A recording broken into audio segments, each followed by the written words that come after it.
어, 우리가 성경에서 익히 잘 알던 여러 가지 말씀들 중에 하나가 씨 뿌리는 자의 비유라고 부르기도 하고 또 네 가지 땅에 뿌려진 씨앗, 떨어진 씨앗이라고 부르기도 하는 비유입니다. 이게 제목에 따라 어디 입장에서 말씀을 보느냐가 조금 달라요. 내용은 이런 겁니다. 씨 뿌리는 자가 나가서 씨를 뿌렸다는 겁니다. 씨를 뿌렸는데 그 씨가 각각의 형편과 사정을 따라서 다른 모양의 밭에, 다른 모양의 땅에 떨어졌다는 거죠. 첫 번째 등장하는 게 길에 떨어진 씨앗이 있었대요. 근데 이게 길에 떨어지다 보니까 흙에 묻히지 못했을 거고요. 딱딱하니까.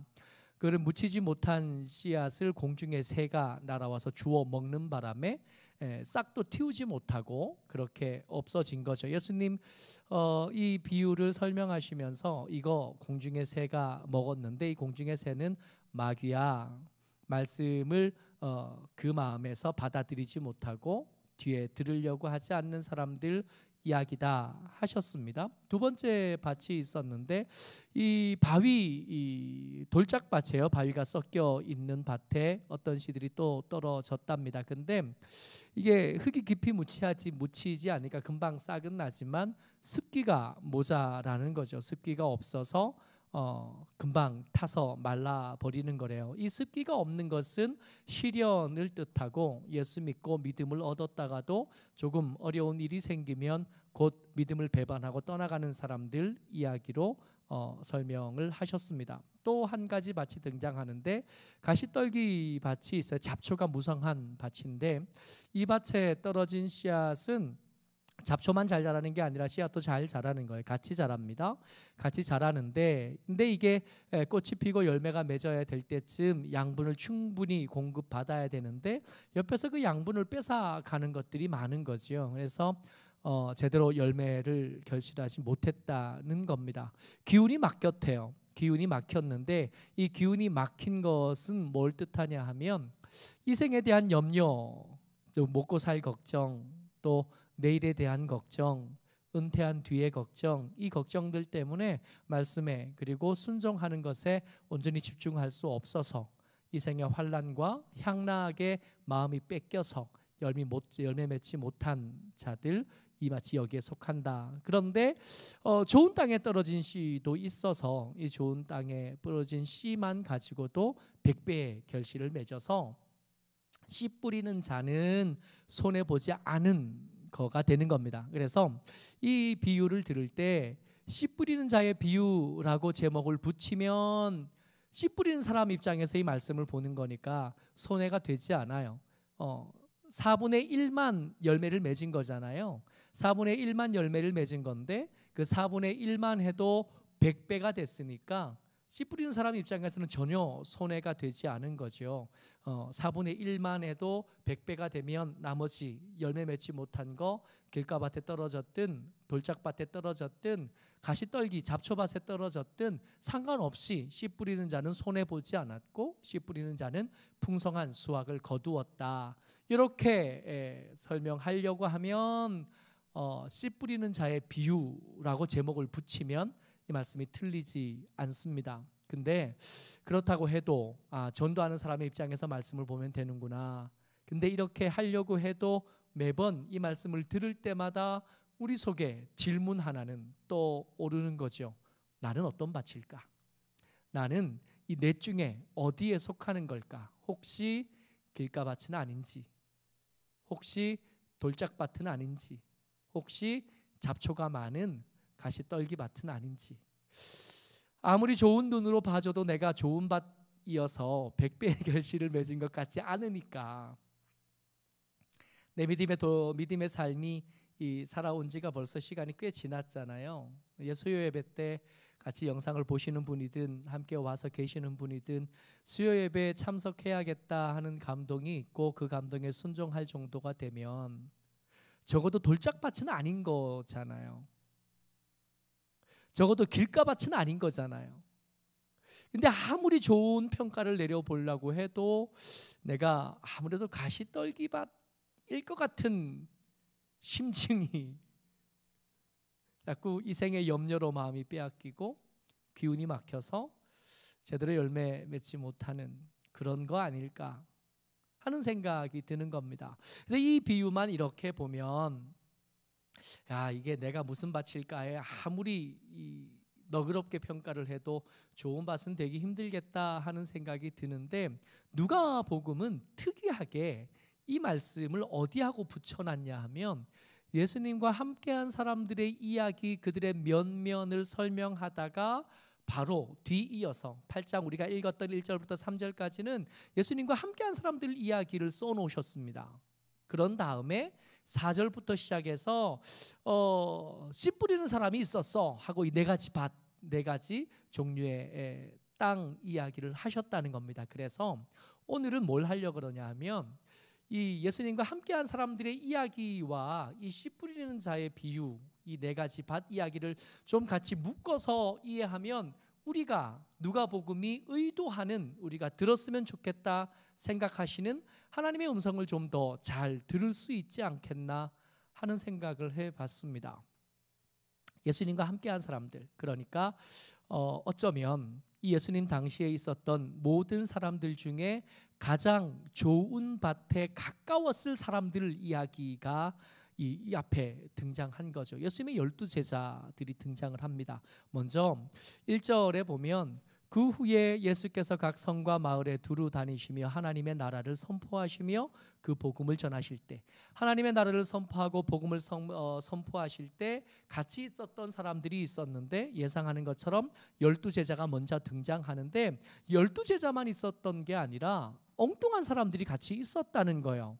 8장 2절 앞구절에 보면 그 함께 있었던 여자들의 특징을 먼저, 큰 울타리를 먼저 이렇게 써놓는데 같이 한번 읽을까요? 시작. 또한 악귀를 쫓아내심과 병 고침을 받은 어떤 여자들이 함께 다녔다는 거예요. 누구와 함께?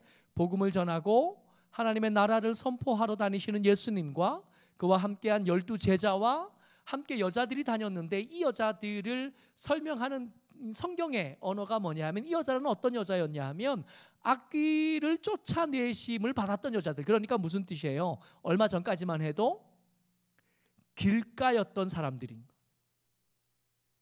그잖아요.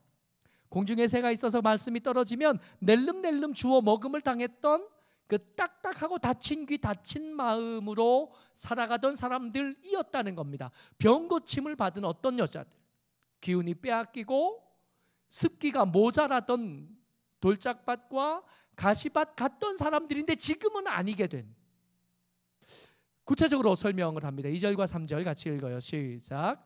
곧 7 귀신이 나간 자 막달라인이라 하는 마리아와 헤롯의 청지기 구사의 아내 요한나와 수산나와. 3명의 여자라면 여자의 이름이 구체적으로 등장하는데 이 3명의 여자들, 이 마리아와 요한나와 수산나는 예수님이 부활하실 때 그 무덤에 찾아간 사람들의 이름하고 똑같습니다. 그러니까 이 여자들은 어쩌면 제자들보다 훨씬 더 믿음이 더 좋은 사람, 제자들보다 훨씬 더 신실하고 훨씬 더 한결같은 사람이에요. 예수님께서 십자가에 못 박히실 때, 그리고 예수님께서 무덤에 장사되어 지실 때, 그리고 그때 향유를 준비하고 안식일이 끝난 새벽에 제일 먼저 무덤에 찾아갔던 여자들이 이 여자들인 거예요. 그러니까 누구보다도 더 좋은 밭인 사람들이고 누구보다도 더 많은 열매를 맺어내는 사람들인데, 이 사람의 과거가 어땠냐 하면 7 귀신과 함께 살던 사람들이었다는 겁니다. 뿐만 아니라 헤롯의 청지기 구사의 아내예요. 헤롯의 청지기니까 헤롯은 악역의 대명사이잖아요. 그의 청지기 구사이니까 이 사람은 어쩌면 돈을 가장 많이 가진 사람, 예수님의 일행에게 필요를 제공했던 그 돈의 소유자였을 것 같은 사람인 거죠. 그 외 다른 많은 여자들이 함께 있었다 그러는데 이 여자들이 어떻게 이들을 섬겼냐 하면 같이요. 시작. 다른 여러 여자가 함께하여 자기들의 소유로 그들을 섬기더라. 그야말로 예수님이 복음을 전하실 때 그와 함께 있었던 사람들 중에 제일 좋은 밭, 제일 많은 열매를 맺어내는 사람들인데 이 사람들이 어땠다고요? 길가밭이었던 사람들이라는 겁니다. 돌짝밭이었던 사람들이래요. 가시떨기밭 같은 사람들이었답니다. 마치 여러분들과 저처럼.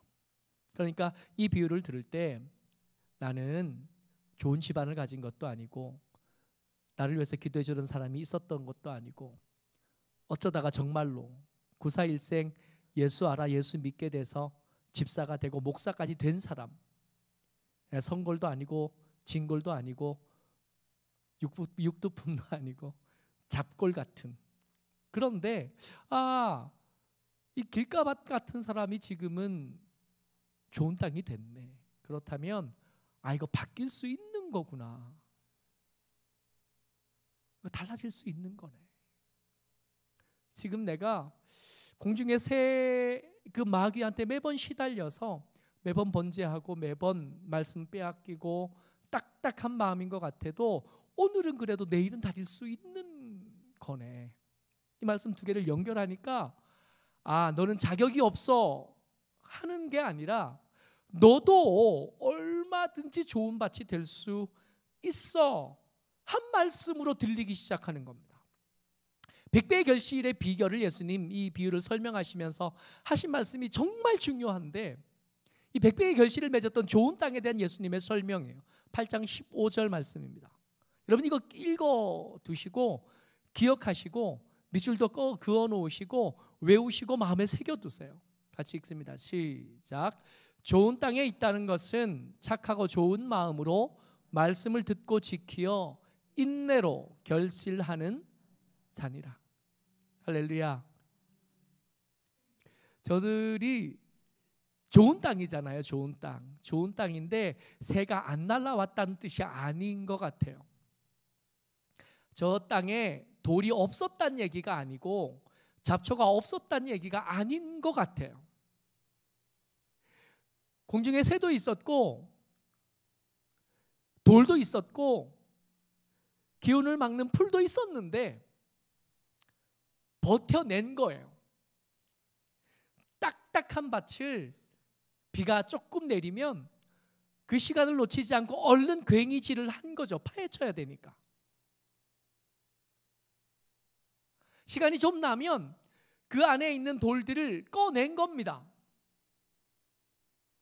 여러분 기가 막힌 게 이 밭이라는 게요. 이게 처음에 이게 산이었다가 왜 불 질러가지고 화전을 일구는 사람들 얘기가 있잖아요. 이 화전의 특징이 뭐냐 하면 화전의 두렁, 그러니까 밭두렁은 전부 다 돌로 돼 있어요. 그 돌 어디서 온지 아세요? 그 밭에 있던 것들이에요. 근데 이게 농사를 짓던 밭인데 다음날 내년이 돼서 봄이 돼서 밭을 갈면 여러분 작년에 그렇게 많은 돌을 캐냈는데도 그 돌이 계속해서 나온다는 거예요. 그 돌을 꺼냈고 쌓다 보니까 돌로 된 울타리가 이렇게 생긴 거죠. 비행기를 타고 제주도를 가서 이렇게 내려다보면 유채가 이렇게 노랗게 핀 그 예쁜 유채밭 주변에 까만 돌로 쌓아진 돌담들이 있는 것을 우리가 보잖아요. 그 돌 어디서 왔어요? 네 땅 내 땅 이렇게 경계를 지으려고 바닷가에서 주워온 돌이 아니라 그 밭에서 캐낸 돌인 거예요. 그 밭에서 캐낸 돌로 담을 쌓을 만큼 매번 새로운 돌들이 거기서 나온 거예요. 거기에 작물을 심을 수 있었던 건 농부가 자기 마음이 돌짝밭이 되지 않도록, 자기 마음이 길가밭이 되지 않도록, 자기 마음이 잡초밭이 되지 않기 위해서 매일 아침 돌을 캐내고 딱딱한 밭을 괭이질을 하고 잡초를 뽑아낸 덕분에 때때로 새들이 날아왔고 때때로 기운을 막을 만한 여러 가지 유혹할 만한 일들이 많았었는데 버텨내서 만들어낸 결실이었다는 겁니다.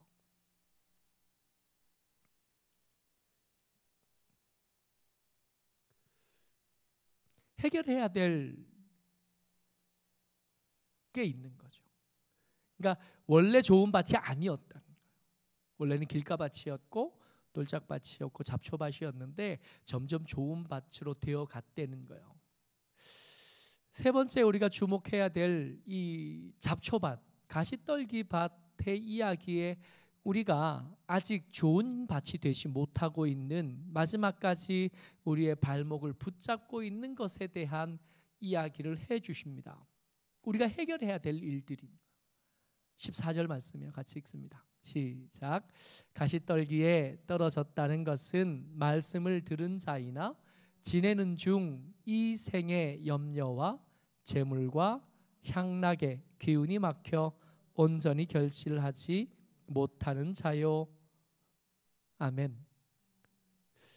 원래 출신 성분이 나빴던 게 문제가 아니라 이 생의 염려를 끊어내지 못한 게 문제예요. 거기 돌처럼 딱딱하게 굳어진 곳이 있는데 그걸 계속 그냥 내버려 둔 겁니다. 내버려 뒀더니 이 딱딱한 땅이 이렇게 점점 자기 영역을 넓혀간 거고, 돌을 캐내지 않았더니 그 돌이 밑에 있던 돌들과 섞여서 점점 많아져 간 거예요. 이 생의 염려요. 예수님은 기도하면, 무엇이든지 기도하면 내가 응답하겠다 그러시는데, 기도하기보다 염려부터 먼저, 내가 너희들의 피난처요 너희들을 대신하여 싸우는 왕이다, 당신을 끊임없이 그렇게 소개하시는데 안 믿어드리는, 나한테 오라고, 내가 너희의 피난처가 되겠고 내가 너희를 쉬게 하겠다 그러는데 쉬러 거기 안 가는 거예요. 어떻게든 해결해 보겠다고 거기서 부딪혀 싸우고 있는 중에 마음은 점점 딱딱해져 가고 돌짝밭이 되어가고 가시밭이 되어가고 있는 건 믿어드리지를 않는 거예요. 좀 더 많은 재물이 있었으면 좋겠고, 지금 누리는 쾌락, 지금 누리는 향락이 좀 더 커졌으면 좋겠다.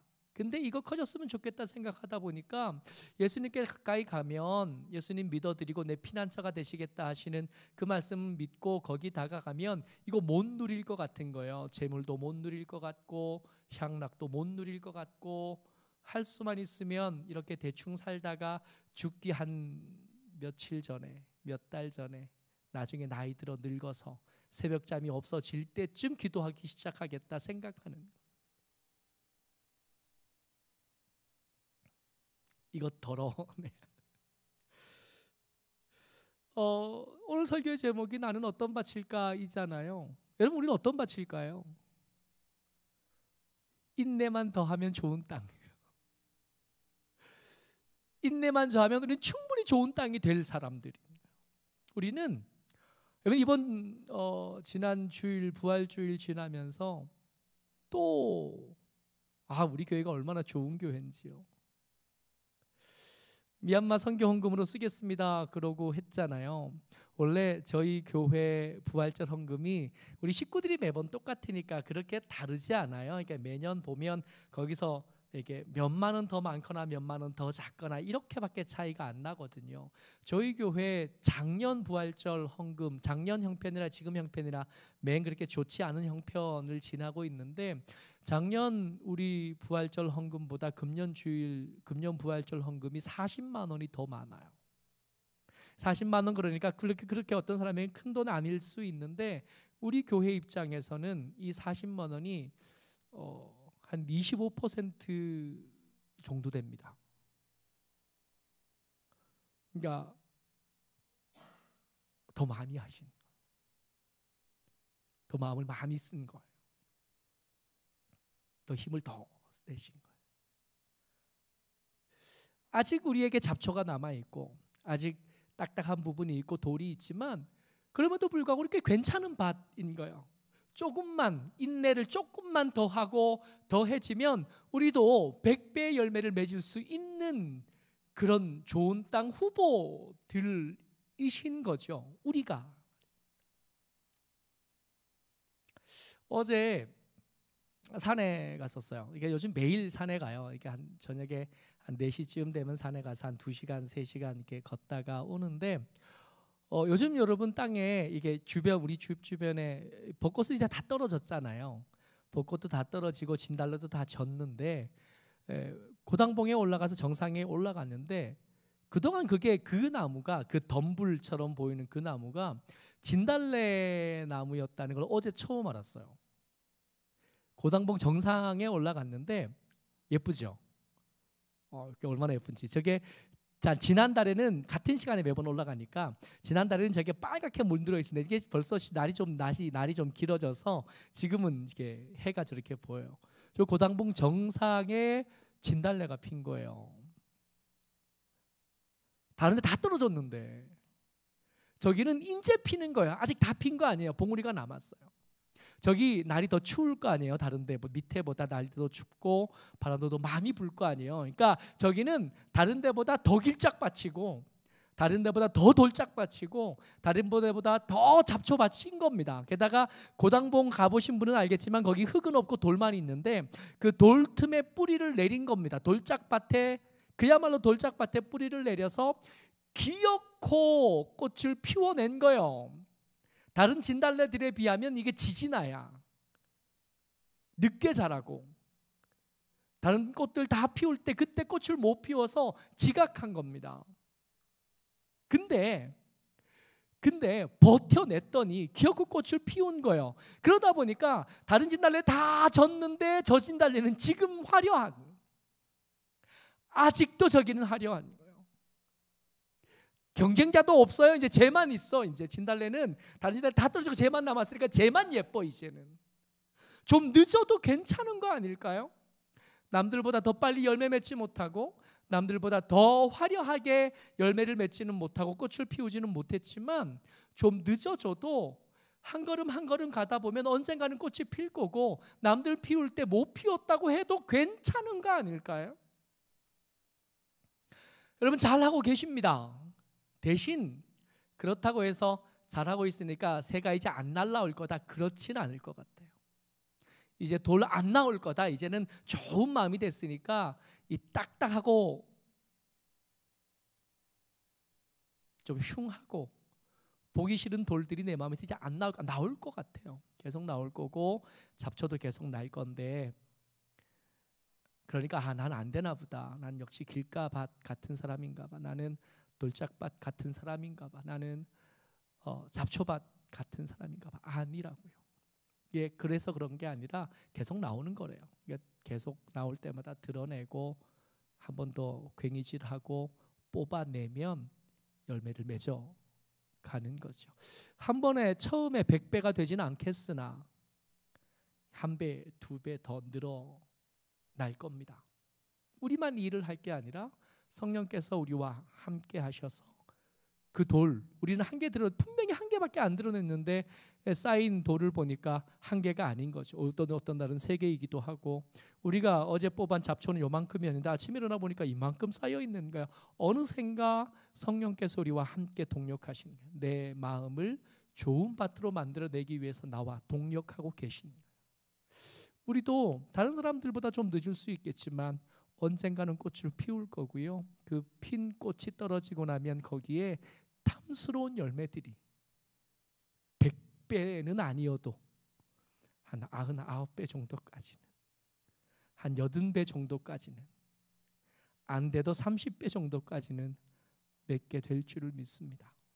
그러니까 포기하지 말고, 안 된다 그러지 말고, 돌짝밭이다 그러지 말고, 이렇게 함께 한 사람들을 응원해주고 또 손잡아 주면서 그렇게 열매 맺어가는 좋은 밭이 되어가는 저와 여러분 되시기를 주의 이름으로 축복합니다.